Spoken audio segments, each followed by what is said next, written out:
Et puis ces chiffres qui effrayent, 60 000 personnes meurent chaque année de la rage, une situation qui pourrait facilement être évitée si l'on misait sur la lutte efficace qui conditionne une forte sensibilisation sur la vaccination des animaux. Ces propositions ont été faites lors de la célébration de la Journée mondiale contre la rage ce 28 septembre sous le thème « Une seule santé, zéro mort ». Contagieuse et mortelle, la rage tue 60 000 personnes l'an, soit une personne toutes les 10 minutes. Une équation présentée lors de la célébration de la Journée mondiale de lutte contre la rage. Endémique, cette maladie touche souvent les communautés à faible revenu. Selon les experts, le chien en est le principal vecteur, d'où l'importance de miser sur une seule santé, zéro mort, thème qui accompagne ces célébrations 2022. Il n'y a pas moyen de bien expliquer le concept une santé sans que la rage soit l'exemple typique.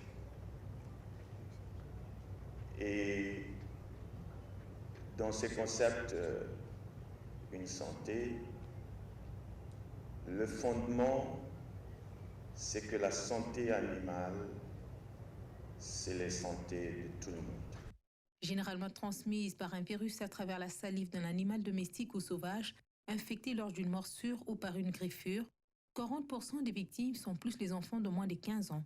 Malgré ces chiffres, la situation sanitaire n'est malheureusement pas bien connue car la maladie est négligée, nonobstant le plan d'action national intégré de lutte contre la rage humaine, transmise par le chien pour la période 2021-2033, élaboré avec le concours de la FAO et de l'OMS.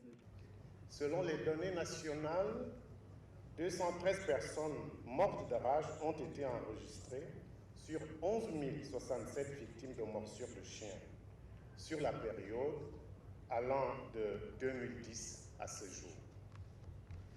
Cependant, ces pertes en vies humaines sont évitables par des actions qui doivent être promues et vulgarisées par plusieurs canaux de sensibilisation et d'éducation, dont les journées mondiales contre la rage.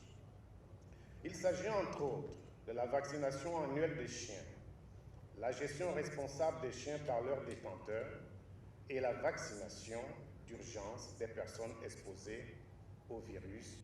Pour rappel, 213 personnes sur 11 067 victimes des morsures des chiens ont trouvé la mort sur la période allant de 2010 à nos jours en République démocratique du Congo, d'où la nécessité d'accentuer les campagnes de vaccination des animaux.